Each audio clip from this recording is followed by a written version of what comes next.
Piece টিভির এক আলোচক বলেছেন শুধু আল্লাহ আল্লাহ জিকির করা বিদআত। তাফসীরে মারুফুল কোরআনের ৮ নম্বর উযকুর ইসমা রাব্বিকার ব্যাখ্যায় যেহেতু উযকুর রব্বকা বলা হয়নি, আল্লাহ আল্লাহ জিকির করা যাবে। সুন্নত মোতাবেক ফয়সালা কি হাদিসের আলোকে? কথা হলো, আপনারা দলিল চান না সুন্নত চান? দলিল, সুন্নত তো দরকার নেই। হ্যাঁ হ্যাঁ, কাজেই আল্লাহ বলেছেন ওয়াজকুর ইসমা রাব্বিকা, ঠিক না? আল্লাহ অনেক জায়গায় বলেছেন ওয়াজকুর ইসমা রাব্বিকা।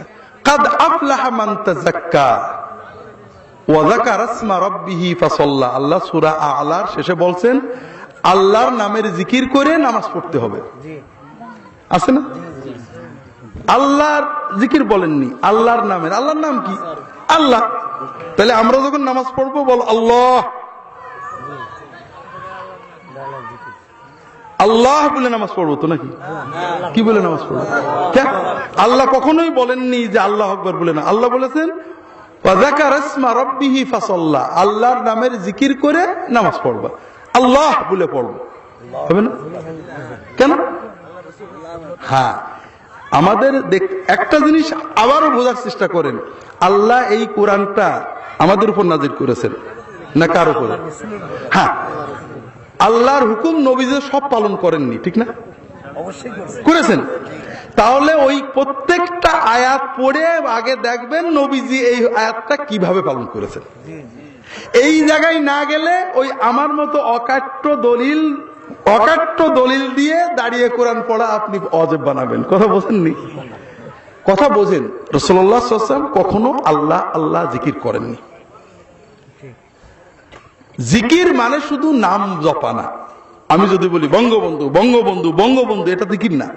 জাহাঙ্গীর জাহাঙ্গীর জাহাঙ্গীর, এটা জিকির না। বঙ্গবন্ধু জাতির পিতা, বঙ্গবন্ধু মহান নেতা, এইটার নাম হলো জিকির। আল্লাহর নাম নিয়ে ন্যাংটো নাম নেয়ার নাম জিকির না। আল্লাহর নামের সাথে আল্লাহর তাজিম প্রকাশ করার নাম হলো জিকির। এই জন্য রাসূলুল্লাহ সাল্লাল্লাহু আলাইহি ওয়াসাল্লাম কোন জিকির বাক্য সালা শেখাননি। কথা বুঝতে পেরেছেন? বাকি আমার ইহয়াউস সুনান বইয়ে এবং রাহে বেলায়েত বইয়ে পাবেন আল্লাহ আল্লাহ জিকির সাহাবীরা করেননি, তাবেঈনরা করেননি, তাবেঈনরা করেননি, কেউ করেননি।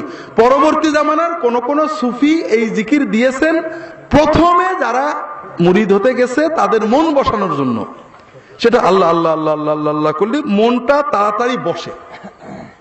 এটা তারা সাময়িক ওজিফা হিসেবে দিয়েছেন, এটা আমাদের বাদ দেওয়া উচিত, এটা ঠিক না।